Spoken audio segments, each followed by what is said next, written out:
Siswa Indonesia bahagia. Baby, read the fine print. I've got baggage. Assalamualaikum warahmatullahi wabarakatuh.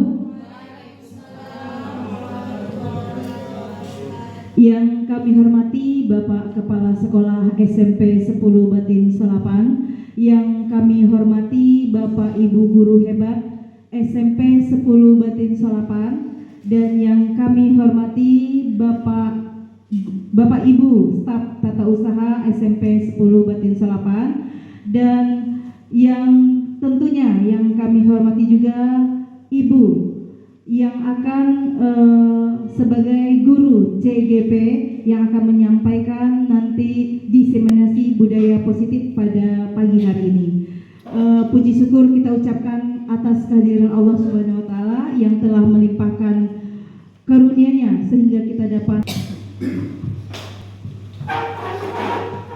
Bismillahirrahmanirrahim. Assalamualaikum warahmatullahi wabarakatuh. Selamat siang, salam sejahtera untuk kita semua.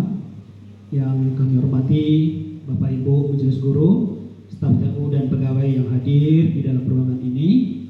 Kemudian yang kami bangga-banggakan CGP kita yang akan mendiseminasikan disiplin positif sebagai aksi nyata dari beliau dalam mengikuti pendidikan guru penggerak.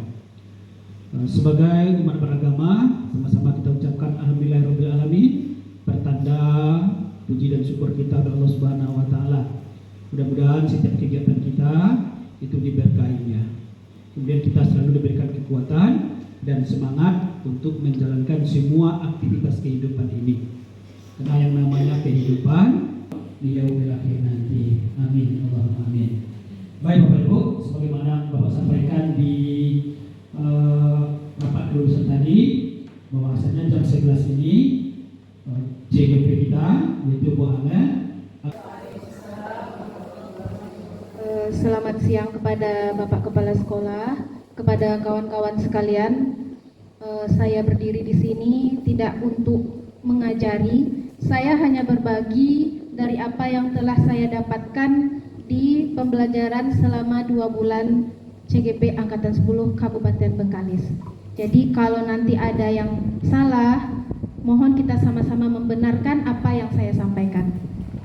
Baik, puji syukur kita ucapkan kepada Allah Subhanahu wa taala yang telah memberi kita kesempatan, kesehatan sehingga hari ini kita bisa berkumpul di ruangan majelis guru untuk melaksanakan kegiatan aksi nyata saya sebagai CGP Angkatan 10 Kabupaten Bengkalis tentang diseminasi budaya positif di SMPN 10 Batin Solapan.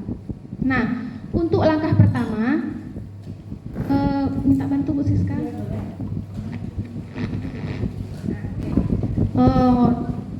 Dipersilakan kepada Bapak Ibu Guru untuk berdiri sejenak. Berdiri. Aktivitas tentu rasa penat, lelah itu ada di dalam diri kita masing-masing. Nah, kita rileks dulu.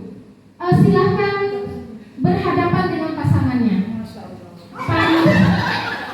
Silakan dipandang mata kawannya. Pandang mata kawannya dan kita senyum selama 30 detik saja. Silakan senyum 30 detik saja.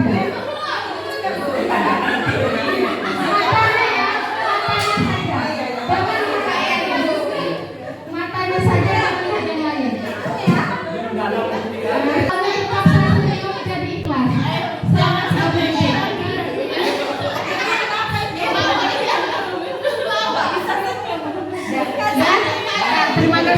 Terima kasih Bapak Ibu sekalian. Terima kasih. Saya ingin membuat sebuah kesepakatan. Kesepakatan ini selama 1 jam ke depan, yaitu berisi gimana agar kita dalam kegiatan ini merasa nyaman, tidak terganggu selama proses saya menyampaikan materi. Saya kasih 2 kalimat pemantik, yaitu menghargai siapapun. Kedua, menjadi pendengar yang baik. Nah, untuk berikutnya boleh diusulkan. Gimana Wita? Oh iya.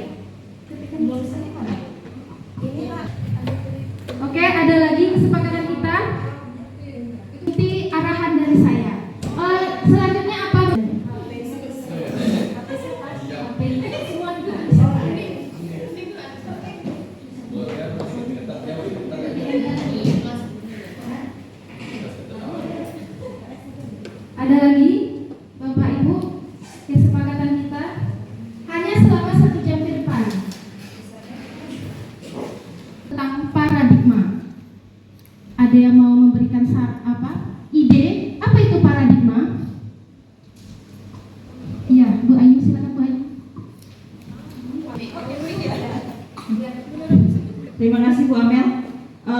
Menurut saya paradigma itu pandangan kita terhadap sesuatu. Bagus, terima kasih Bu Ayu. Pandangan kita terhadap sesuatu. Ada lagi yang mau menambahkan apa itu paradigma? Ya, mungkin sama dengan Bu Ayu ya, mindset atau cara berpikir kita gitu. Iya, terima kasih Wita, luar biasa ya. Tepuk tangan dulu untuk Wita dan Bu Ayu. Nah, benar sekali. Jadi paradigma itu adalah suatu keyakinan berpikir, suatu yang mendasari pikiran kita untuk melakukan suatu tindakan. Itulah namanya paradigma. Nah, sekarang saya mau mengajak dua orang guru untuk bermain, untuk memperdalam materi tentang paradigma. Seorang B, Bu Devi, dia mempunyai sesuatu di tangannya yang tidak boleh orang lain tahu, yang tidak boleh siapapun tahu, karena itu adalah hal penting dalam hidupnya yang nggak boleh siapapun tahu. Nah, tugas Bu Lulu berusaha bagaimana supaya Bu Devi mau membuka tangannya itu. Bu Devi berusaha gimana tangan ini tidak bisa dibuka, karena dia mempertahankan sesuatu yang berharga pada dirinya. Tidak bisa orang lain untuk mencoba membukanya, tapi Bu Lulu akan berusaha. Boleh Bu Lulu gelitik, boleh Bu Lulu tawarkan uang, terserah bagaimana merayu Bu Devi. Silakan kita praktekkan selama 2 menit. Silakan Bu, genggam tangannya Bu. Sekuat tenaga. Ibu boleh buka dengan cara apapun Bu. Silakan dibuka Bu. Silakan Bu dibuka Bu. Genggaman Bu Devi. Boleh dengan berbagai macam cara Bu. Bukan yang itu fokusnya, jangan. Nggak boleh itu sama salah.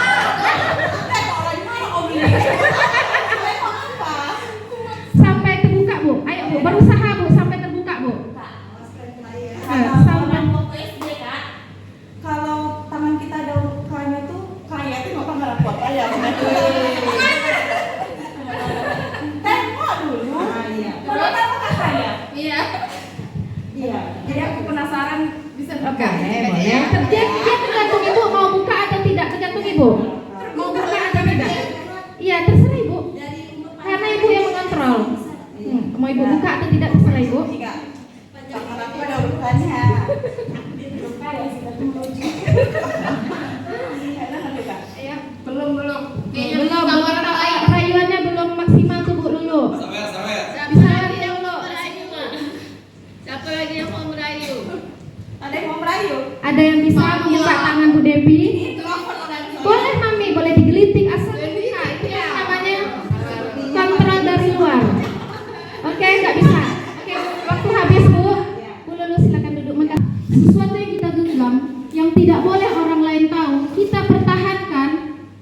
Itu kendalinya itu di siapa? Apakah di Bu Lulu sebagai orang luar atau diri kita sendiri yang mengendalikan? Nah, diri sendiri. Begitulah paradigma baru yang muncul pada saat ini Bapak Ibu guru sekalian.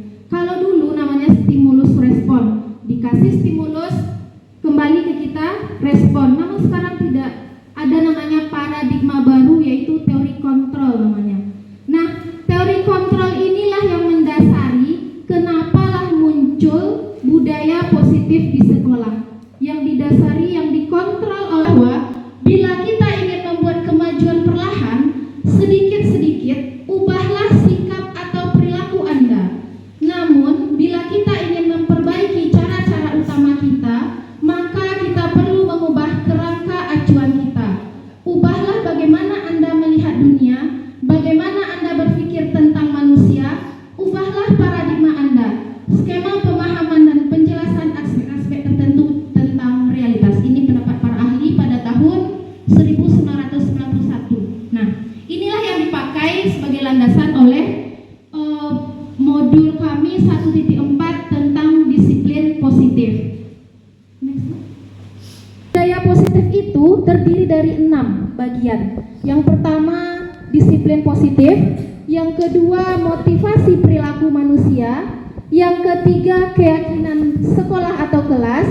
Yang keempat, kebutuhan dasar manusia. Yang kelima, posisi kontrol restitusi. Dan yang keenam adalah segitiga 3 restitusi.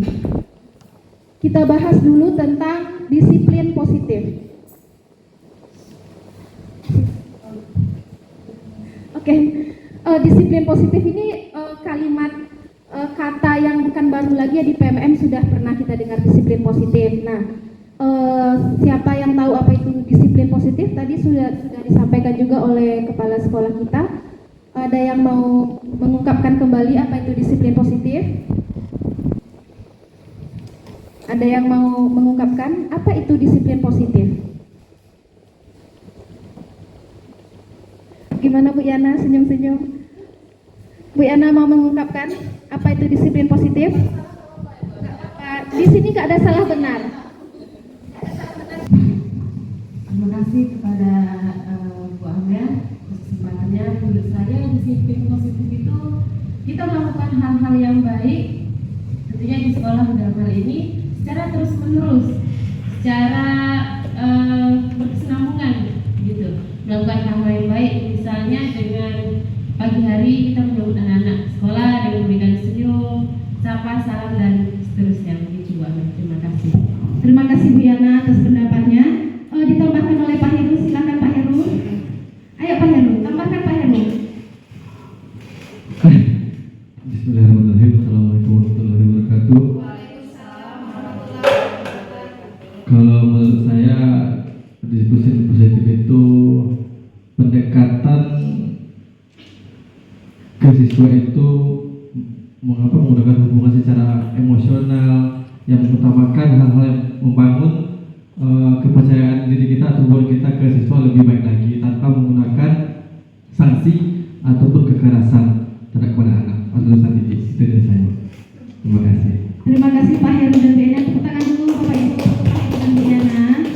Nah, dan Pak Heru itu benar sekali ya. Jadi disiplin positif itu adalah merupakan suatu cara penerapan disiplin yang mengajarkan anak bertanggung jawab dan menumbuhkan kesadaran diri berdasarkan nilai-nilai kebajikan. Nah, nilai-nilai kebajikan ini Bapak Ibu banyak ya. Profil pelajar Pancasila, nah, itu termasuk nilai-nilai kebajikan. Oke. Kemudian disiplin positif lebih ke arah disiplin diri yang dapat mengontrol diri dalam melakukan segala tindakan. Seperti tadi Bu Devi, dia mengontrol dirinya apakah membuka atau menutup. Begitu juga dengan disiplin positif. Apakah dia akan berbuat jahat atau apakah dia akan berbuat baik. Yang mengontrol diri kita itu adalah diri sendiri. Nah, tapi lebih diarahkan ke yang positif. Kemudian motivasi internal, bukan akibat paksaan, pujian atau hukuman. Nah, berbicara hukuman ya Bapak Ibu, menyakitkan bagi siswa sebenarnya. Memang di saat kita menghukum, kita senang dengan hukuman anak berubah. Tapi tanpa kita sadari, hukuman itu hanya bersifat sementara. Padahal yang kita inginkan adalah anak memiliki karakter yang berkelanjutan untuk kehidupannya ke depan. Tapi kalau hukuman itu hanya bersifat sementara. Nah, nanti akan saya bahas tentang hukuman. Kita lanjut dulu tentang nilai kebajikan yang tadi saya sebutkan tentang profil pelajar Pancasila. Nilai kebajikan ini dia banyak, ada sekitar 9 poin, tapi saya yang berkaitan dengan sekolah yaitu profil pelajar Pancasila. Yang pertama, beriman, bertakwa kepada Tuhan Yang Maha Esa dan berakhlak mulia. Kemudian mandiri, berkebinekaan global, bergotong royong, kreatif, dan bernalar kritis. Nah, inilah yang sebenarnya di sekolah kita junjung nilai kebaikannya. Contoh yang disebutkan Bu Yana tadi, bersalaman. Itu termasuk kemana Bapak Ibu? Bersalaman sebelum masuk ke sekolah? Masuk ke beriman, bertakwa, dan berakhlak mulia. Kemudian kita mengadakan goro setiap hari Sabtu. Nah, nilai kebajikan apa tuh? Masuk kemana dia? Bergotong royong. Kemudian anak belajar mandiri, anak belajar berkelompok, mereka bertanggung jawab dengan apa yang kita kasih. Itu termasuk nilai kebajikan yang mana Bapak Ibu? Bisa mandiri, bisa bernalar. Terima kasih Bang. Nah,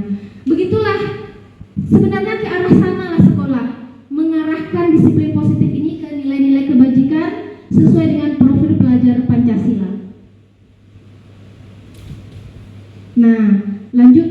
Tentu untuk melakukan disiplin positif ini ada motivasi yang memotivasi perilaku murid atau yang memotivasi perilaku manusia. Sekarang saya tanya kepada Ibu Lulu. Bu Lulu, kira-kira datang ke sekolah ini Yang pertama melaksanakan kewajibannya, kemudian yang kedua karena dari kecil juga hobi saya itu jadi guru, cita-cita jadi guru. Pas saya jadi guru, saya memaksimalkan apa yang sudah saya capai. Terima kasih Bu. Jadi motivasi Bu Lulu ya, sampai di sekolah jam berapa Bu? Kadang 7.20, kadang 7.15. Tentu ada motivasi. Bu Lulu datang ke sekolah harus sebelum 7.30. Tentu ada motivasi di diri Bu. Apakah 7.15 atau 7.20? Pertama jalan, yang kedua mau datang cepat itu tapi nggak ada di rumah. Kadang-kadang pas mau ketemu anak tapi bisa cepat. Cuman karena juga Kadang takut betul pas ya. Nah, next Bu. Takut nanti ditegur capsek kalau terlambat. Kira-kira masuk yang mana? Iya, untuk menghindari ketidaknyamanan atau hukuman. Nah, menghindari ketidaknyamanan atau hukuman ini kira-kira motivasinya eksternal atau internal? Eksternal ya.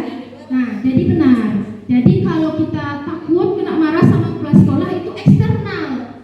Apakah yang eksternal itu berlaku permanen atau hanya sementara sama dengan hukuman? Sementara ya Bapak Ibu ya. Jadi kita sebenarnya jangan sampai menggunakan motivasi yang bersifat eksternal. Kita harus menggunakan motivasi yang bersifat internal. Di antara tiga itu siapa yang bisa mengelompokkan poin mana saja yang eksternal, poin mana saja yang merupakan internal? Boleh minta pendapatnya Bapak Ibu? Mengelompokkan mana yang eksternal, mana yang internal? Boleh? Eksternal itu luar kan? Yaitu bagian yang nomor 1. Kalau yang internal itu dorongan dari dalam diri, itu motivasi yang dari dalam, itu yang untuk menjadi orang yang mereka inginkan dan menghargai diri sendiri dari dalam. kalau nomor 2 Bu, Yang nomor 2 itu eksternal juga. Tepat sekali Bu Ita ya, tepat sekali. Jadi kita tepat sekali. Poin 1, poin 2 itu termasuk eksternal. Sedangkan poin ketiga itu masuk ke internal. Nah, kalau kita baca bagian mana sebenarnya yang penting dalam hidup kita menjalani aktivitas? Apakah eksternal atau internal? Internal tentunya ya. Next Bu. Nah, kita masuk lagi setelah kita ada motivasi perilaku kita, tentu salah satu caranya agar anak, kita fokus ke anak ya Bapak Ibu, agar anak itu memiliki perilaku yang sesuai dengan yang kita inginkan atau perilaku positif, ada kita namanya keyakinan sekolah atau kelas. Nah, di sini yang biasa membuat keyakinan kelas atau kesepakatan kelas itu kan wali kelas. Nah, boleh diungkapkan idenya kepada wali kelas Bu Ayu, apa itu sebenarnya keyakinan kelas atau keyakinan sekolah? Menurut saya keyakinan kelas ya. Keyakinan kelas itu tata tertib yang akan kita lakukan di kelas, yang anak akan jalani biar dia tahu juga kewajiban dia di kelas. Itu menurut saya Bu. Contohnya Bu, boleh satu kalimat Bu? Oke. Misalnya keyakinan kelas menjaga kebersihan kelas. Oke. Oke, terima kasih ya Bu Ayu. Nah, itulah poin penting dalam membuat keyakinan kelas, harus bersifat positif. Misal, tidak boleh berlarian di kelas. Itu kalimatnya positif atau negatif? Negatif. Tidak boleh mengambil yang bukan hak milik kita. Itu positif atau negatif?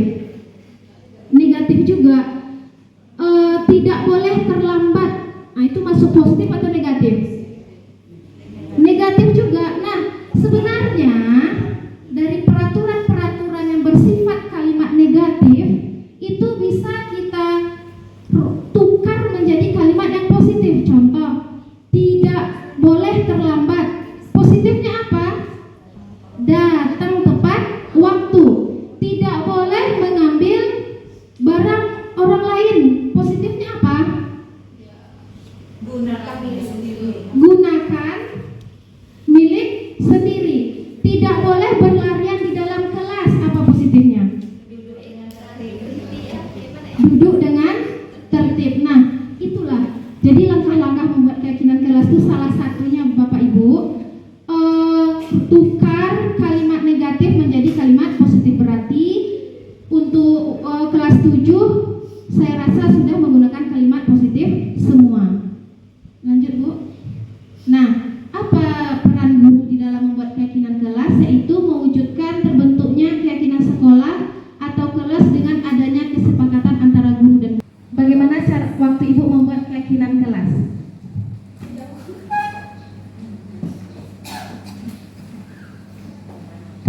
Baik, terima kasih Bu Amel. Saya sebagai wali kelas 8, kalau tentang proses dari keyakinan kelas ini, itu adalah kesepakatan dari kelas itu sendiri. Contoh, pada saat awal pembelajaran baru atau semester baru, itu kami sebelum memulai pelajaran atau dari mapel-mapel berikutnya, itu wali kelas masuk dulu dan membuat kesepakatan. Contoh, pada saat membuat kesepakatan bagaimana dia nyaman, bagaimana nanti kelas itu akan menjadi rumah dia. Setiap hari kami berimajinasi dulu bagaimana setiap hari kamu datang dari jam 7 sampai jam 2 siang, itu kamu nyaman di kelas. Otomatis ruangannya, akhlaknya, segala sesuatu tentang tugas-tugasnya itu harus berkesinambungan antara siswa, saling mengingatkan. Itu sih Bu, kalau di dalam apa berarti prosesnya pada saat pelajaran atau semester pembelajaran baru itu sudah ada kesepakatan kelas. Terima kasih Bu. Terima kasih Bu Siska. Nah, yang dilakukan oleh Bu Siska itu sudah tepat sekali, karena keyakinan kelas itu kita musyawarah antara guru dan siswa. Tujuannya agar tercipta kenyamanan, keteraturan di dalam kelas. Lanjut Bu.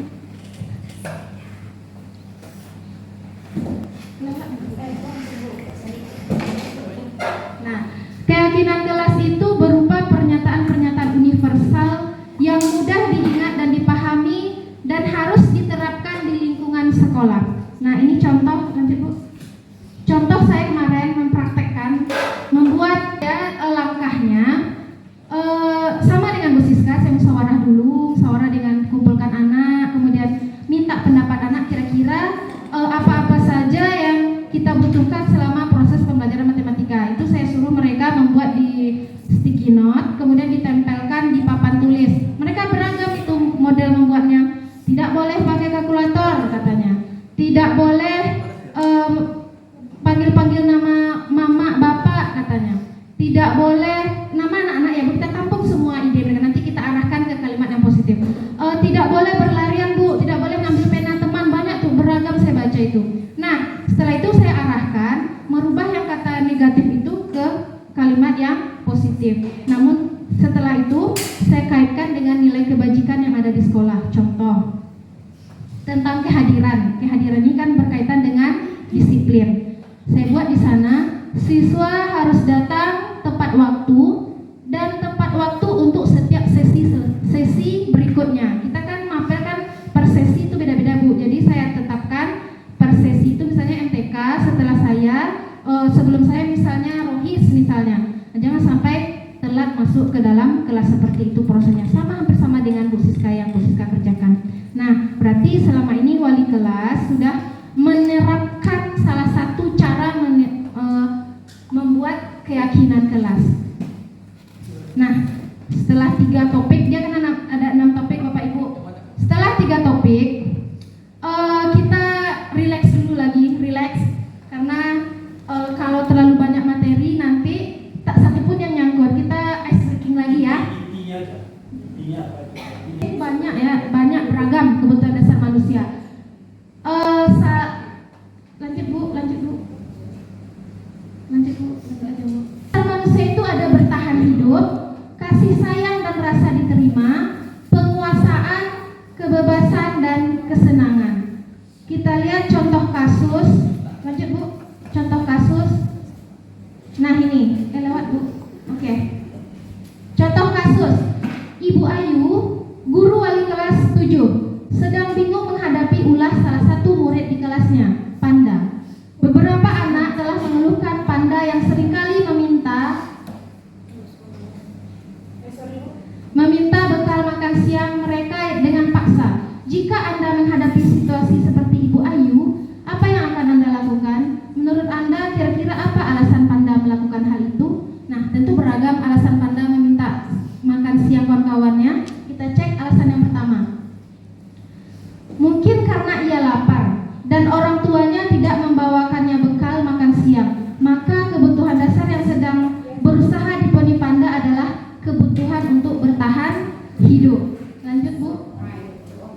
Nah, mungkin alasan kedua, Panda itu ingin temannya memperhatikan dia. Ketika temannya melaporkan tindakannya itu pada guru, guru memberitahu orang tuanya sehingga orang tuanya jadi memperhatikan dia. Nah, sebenarnya dia sedang memenuhi kebutuhan untuk kasih sayang. Selanjutnya, mungkin Panda karena temannya jadi takut dengan dia dan menuruti keinginannya, maka sebetulnya Panda sedang berusaha memenuhi kebutuhan dasarnya akan kekuasaan. Kemudian mungkin alasan keempat, Panda merasa bosan dengan bekal yang dibawanya karena ibunya selalu membawakan bekal yang itu-itu saja sehingga dia bosan. Nah, samalah dengan kasus kita di saat mengajar di kelas, anak tidur, anak tidak memperhatikan. Nah, mungkin ada kebutuhan anak yang tidak kita penuhi sehingga mereka merasa bosan, yaitu mereka membutuhkan kebebasan. Jadi sebagai guru kita harus mencoba memakai berbagai macam cara, mungkin media pembelajaran yang berbeda, mungkin dengan cara mengajar yang berbeda, atau anak dibawa ke luar ruangan sehingga mereka tidak bosan dalam proses pembelajaran. Jadi hal-hal seperti itulah yang perlu kita perhatikan, kebutuhan-kebutuhan apa yang harus kita penuhi terhadap anak. Jangan kita langsung mengklaim, oh kamu tidur, dimarahin, silakan keluar, kamu dihukum, tidak boleh masuk pelajaran ibu. Nah, kita harus memahami kebutuhan anak itu ada 5. Kebutuhan untuk bertahan hidup, kasih sayang, kebebasan, kesenangan. Lanjut kita masuk ke posisi kontrol. Nah, posisi kontrol guru itu ada 5 ya Bapak Ibu. Yang pertama yaitu guru sebagai penghukum. Yang kedua, guru sebagai pembuat merasa bersalah. Yang ketiga, guru sebagai teman. Yang keempat, guru sebagai pemantau. Yang kelima, guru sebagai manajer. Nah, di antara 5 ini yang paling kita harus jalankan yaitu guru sebagai manajer. Kenapa? Karena, nah kita lihat nih, kalau kita sebagai penghukum itu dampaknya terhadap anak akan, nampak tulisannya Bu. Lanjut aja videonya Bu. Kita saksikan video ini ya Bapak Ibu. Kira-kira posisi guru di mana?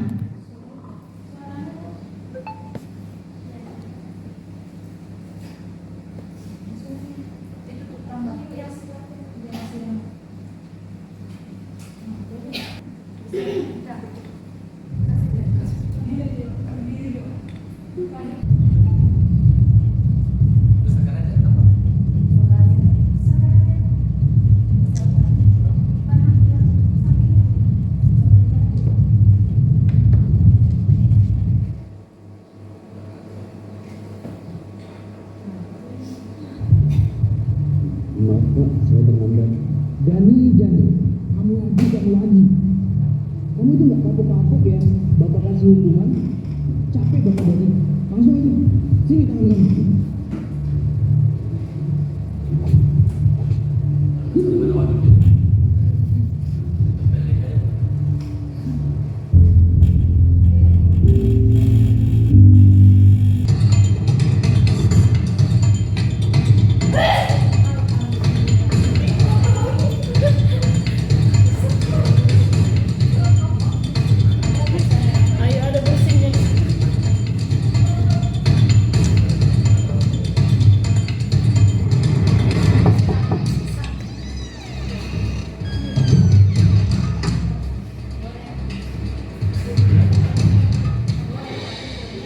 Maaf Pak, saya terlambat.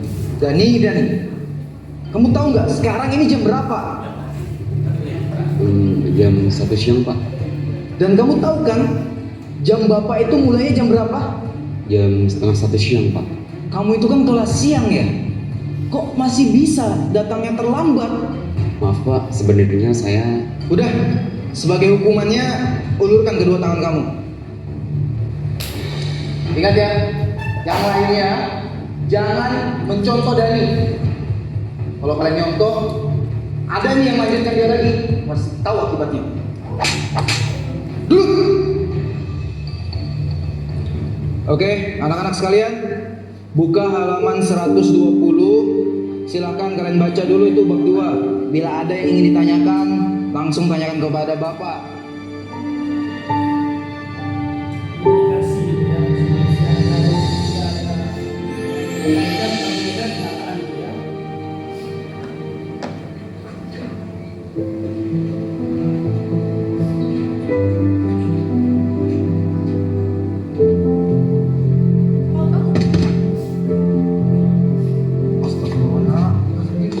Kamu apa-apa, ada luka? Gak ada Pak, gak apa-apa kok. Ya udah, lain kali kalau lewat sini hati-hati ya, jangan nantinya licin. Ya Pak, terima kasih. Soalnya saya udah terlambat.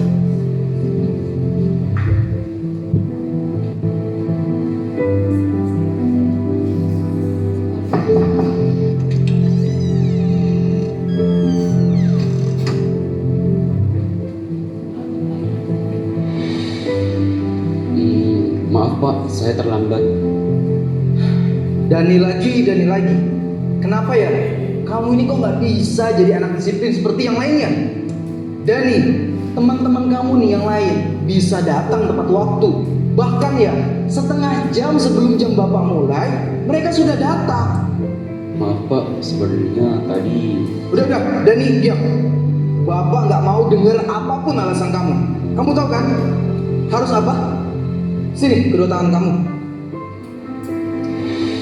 Dani, dengar ya. Kalau kamu masih aja datang terlambat, Bapak nggak akan segan-segan untuk selalu melakukan ini sama kamu setiap hari. Dan ini berlaku buat semuanya. Dengar ya. Duduk. Ya sudah, yang lain perhatikan kembali. Kita lanjutkan pelajaran yang sebelumnya.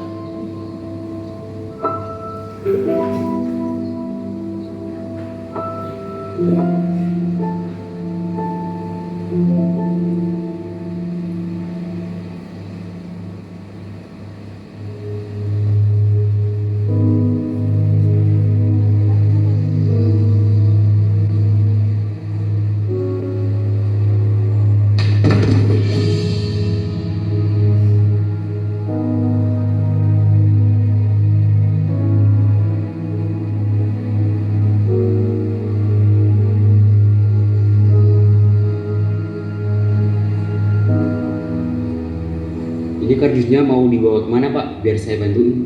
Udah, nggak usah deh. Bapak bisa kok sendiri. Tapi Pak, Bapak kan habis jatuh. Nggak apa-apa, Bapak masih kuat kok. Tadi lagi sial aja kepleset. Beneran nih, nggak apa-apa. Iya, nggak apa-apa. Kamu masuk kelas aja sana. Sudah jam segini loh. Ya udah deh Pak, saya permisi dulu.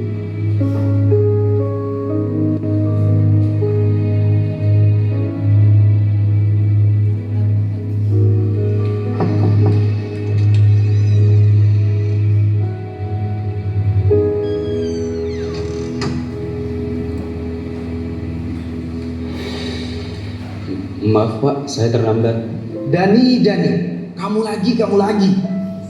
Kamu itu nggak kapok-kapok ya? Bapak kasih hukuman. Kamu itu kan masuk siang loh. Kok bisa sampai terlambat seperti ini?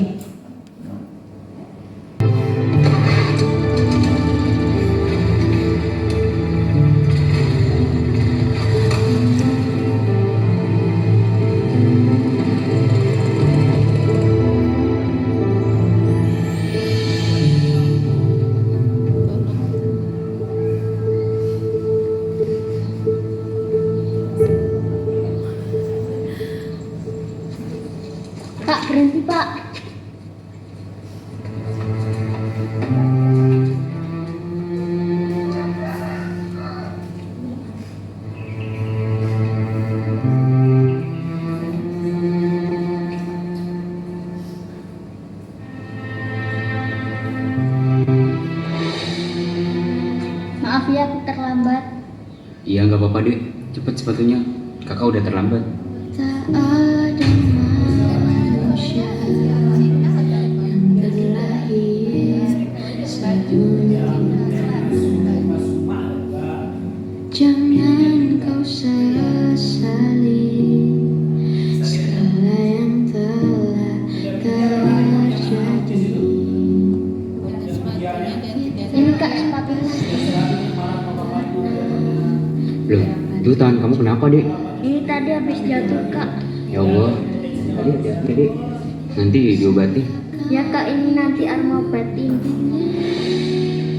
Ya udah, kakak berangkat. Nah, seperti itulah ya Bapak Ibu ya. Ternyata ada alasan anak itu untuk tidak bisa mentaati kesepakatan atau keyakinan sekolah untuk datang tepat waktu. Kemudian kita posisi kontrol restitusi ini ada 3 ya Bapak Ibu ya. Ada mengidentifikasi masalah, yang ada validasi tindakan yang salah, dan terakhir yaitu menanyakan keyakinan yang telah dibuat di pertama tadi. Nah, ini contoh penerapan saya sudah saya lakukan di sekolah kita kepada anak kita yang bernama Rahmat.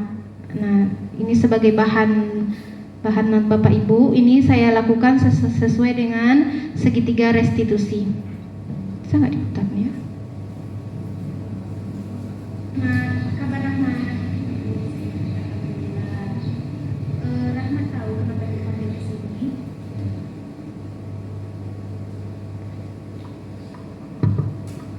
Nah, itu pertama saya identifikasi masalah itu pertamanya. Rahmat tahu kenapa dipanggil di sini. Sebenarnya ibu kami datang di sini ada ibu.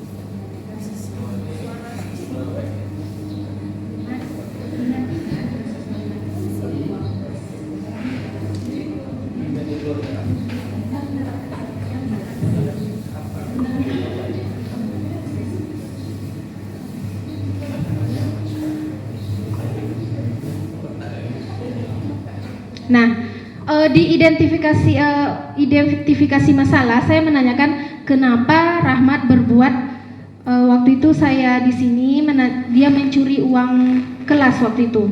Nah, kemudian saya validasi tindakan saya menanyakan menurut dia apakah mencuri itu suatu tindakan benar atau salah. Itu merupakan validasi tindakan yang salah. Terakhir saya masuk ke cepat aja. Terakhir saya masuk ke ini jaringannya. Mana dia Kak?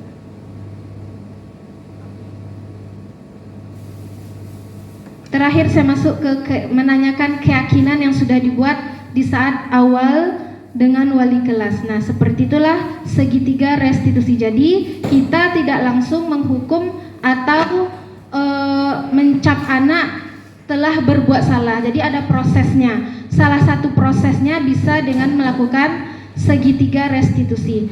Nah, Bapak Ibu, hanya itu yang dapat saya sampaikan. Saya sudahi dengan wabillahi taufiq wal hidayah. Wassalamualaikum warahmatullahi wabarakatuh.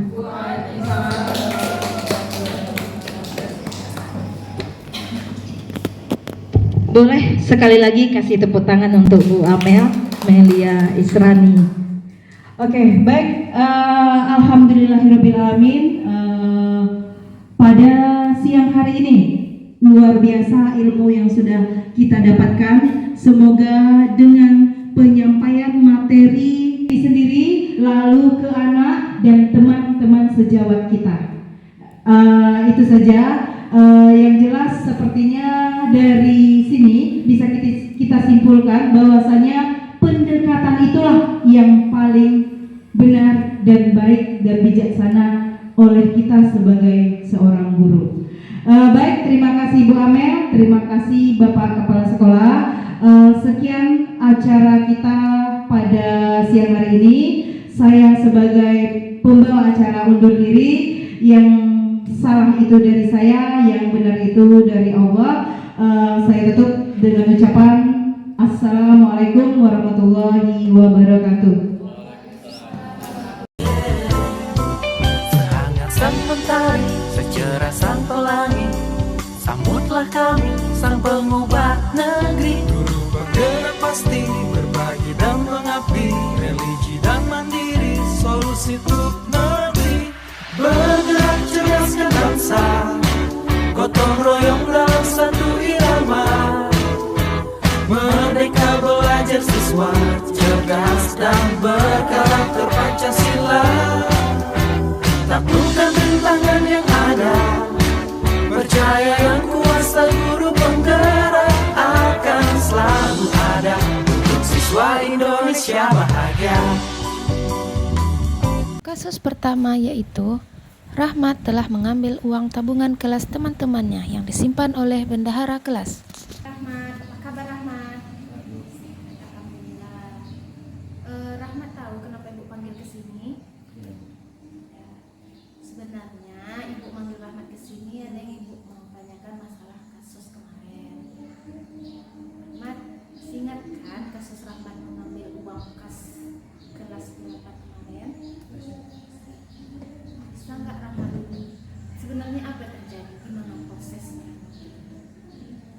Pertamanya pas proyek yang hari itu di kelas nggak ada orang, itu saya memutuskan mengambil uang tabungan orang Jilang. Itu tabungan dia sendiri atau tabungan kelas? Tabungan semua orang. Oh, tabungan satu kelas. Terus? Itu saya bilang sama Ibu tuh, ayo kita ambil uang orang Jilang. Tapi kata Ibu tuh, ayolah. Baru kami bawa ke belakang rumah nenek. Yang dibawa itu uangnya saja atau sama cairannya? Uangnya saja. Oke. Sebenarnya Rahmat ngambil uang itu untuk apa? Untuk bola kereta. Untuk bola kereta. Keretanya kenapa? Yang hari itu kehabisan minyak.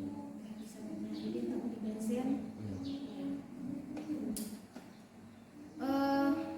Setelah mengambil uang itu gimana perasaan Rahmat? Tidak nyaman. Tidak nyaman. Tidak nyamannya itu seperti apa? Takut kena denda. Takut kena denda.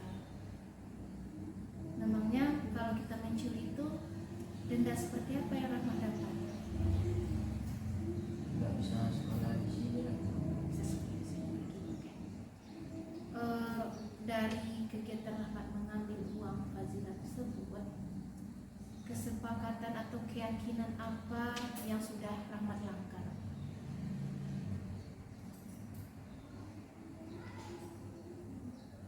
Harus mengganti uang tadi. Itu adalah penyelesaiannya. Maksud Ibu keyakinan kelas itu kan ada yang menghargai teman, menghargai milik orang lain. Nah itu Rahmat kira-kira udah melanggar kesepakatan yang mana?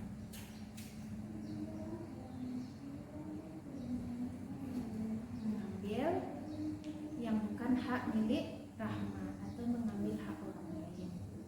Nah sebenarnya banyak cara yang bisa Rahmat gunakan untuk mendapatkan uang. Kira-kira setelah pulang sekolah biasanya Rahmat bekerja ya. Biasanya pekerjaan seperti apa yang Rahmat lakukan? Nanam pohon nanas sama panen buahnya. Nah itu kan bisa kegiatan positif yang menghasilkan uang daripada mencuri. Karena mencuri itu adalah mengambil hak orang lain. Nah untuk kedepannya kira-kira apa tindakan Rahmat agar kejadian ini tidak terulang lagi? Apa yang akan Rahmat lakukan ke depannya untuk memperbaiki ini? Membantu orang lain. Membantu orang lain dengan cara seperti apa? Misalnya orang lain membutuhkan uang, saya mengasih orang yang membutuhkan.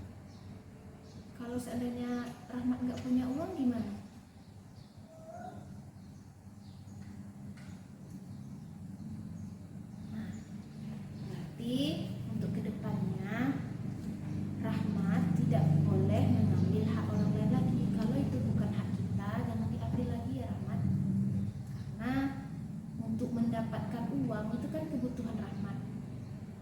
bensin, untuk motor itu adalah kebutuhan Rahmat. Untuk mendapatkan uang itu kita bisa melakukan banyak hal bang, bisa bekerja seperti membantu orang tua, panen nanas, atau pekerjaan lain berondolan, ya kan?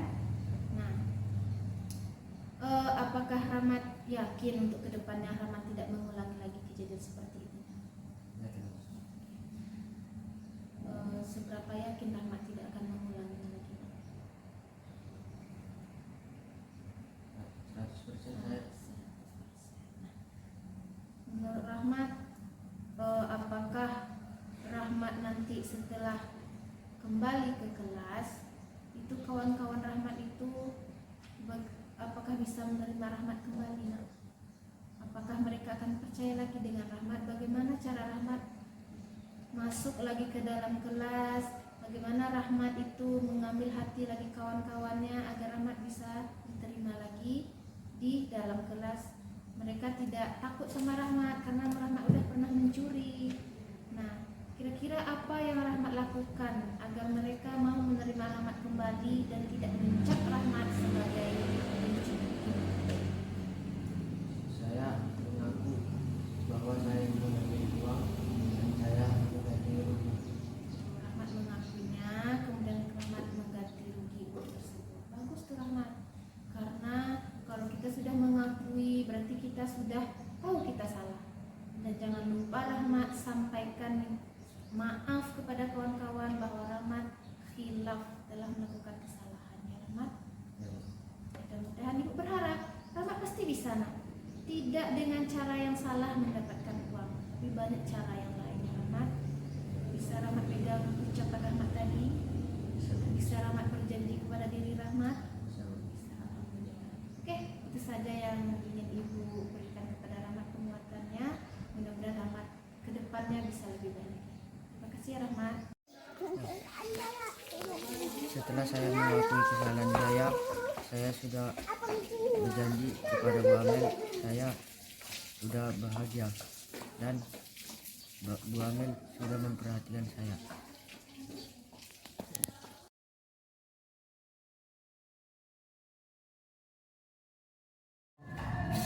Siang Bu, siang Safana, apa kabar Safana? Baik Bu, Ibu tadi manggil saya Bu? Iya, karena Ibu dapat laporan tiket, katanya Safana terlambat dia tadi pagi. Iya. Kenapa Safana bisa terlambat tadi pagi? Bangunnya kesiangan Bu. Kesiangan. Kenapa bisa kesiangan Safana? Karena main HP sampai larut malam. Iyalah, kalau kita main HP, Ibu pun seperti itu Safana. Kalau sudah main HP itu pasti lupa waktu. Karena asik scroll sana, scroll sini sampai kemana-mana sehingga lupa waktu. Nah, menurut Safana, kegiatan yang Safana lakukan itu apakah bermanfaat atau tidak terhadap kehidupan Safana? Tidak ya Nak ya, karena itu bisa mengganggu waktu istirahat kita. Nah, kira-kira kan ini Safana sudah terlambat. Kalau Safana melakukan kegiatan yang sama setiap harinya, tentu berdampak buruk terhadap kehadiran Safana di sekolah. Kira-kira Safana punya ide nggak bagaimana cara memperbaikinya agar Safana tidak terlambat lagi datang ke sekolah? Punya Bu. Pertama kan Bu, kurangin waktu sampai malam, terus mempercepat tidur malamnya. Iya, luar biasa Safana. Sebagai seorang pelajar seharusnya memang seperti itu langkah yang Safana ambil ya. Kita setuju dengan pendapat Safana. Nah, menurut Safana kan kita sebelum Safana memasuki sekolah ini ada di acara MPLS atau PPDB dijelaskan tata tertib atau peraturan atau kesepakatan yang ada di sekolah kita. Seperti apa kedatangan murid ke sekolah yang Safana ketahui? Harusnya jam berapa murid itu datang ke sekolah? Sebelum jam 7:10 kan Bu sudah ada di sekolah Bu. Iya benar sekali. Jadi kita mulai pembelajarannya 7:15. Jadi sebelum itu, sebelum 7:10 murid sudah ada di sekolah. Nah itulah kesepakatan kita pertama di saat kakak menginjakkan kaki di SMPN 10 Batu Selapan ini. Nah kita harus membuat sebuah komitmen ya Kak ya. Jika kita bangunnya bangunnya cepat, tentu kita tidak terlambat. Tapi kalau kita tidurnya malam itu terlalu larut, pasti kita kesiangan. Nah, itulah komitmen yang kakak buat. Kakak akan bangunnya cepat dan tidak tidur larut malam. Ibu tuh, menurut Savana, kira-kira yang Savana katakan tadi bisa nggak Savana jalankan ke depannya nanti? Bisa, Bu. Mudah-mudahan bisa, insya Allah Savana bisa ya nak, karena itu adalah perubahan ke arah yang lebih baik. Dan ingat Savana, Ibu akan memantau setiap harinya kedatangan Savana. Apakah Savana berkomitmen dengan yang Savana katakan atau tidak? Bisa Savana pahami nak? Insya Allah. Terima kasih Savana atas waktunya. Mudah-mudahan kedepannya Savana tidak terlambat lagi. Sama-sama, Bu. Merasa senang dan saya merasa lebih baik karena tadi dipanggil ibu. Saya merasa ibu sayang dengan saya dan saya berjanji tidak akan terlambat lagi dan datang tepat waktunya ke sekolah.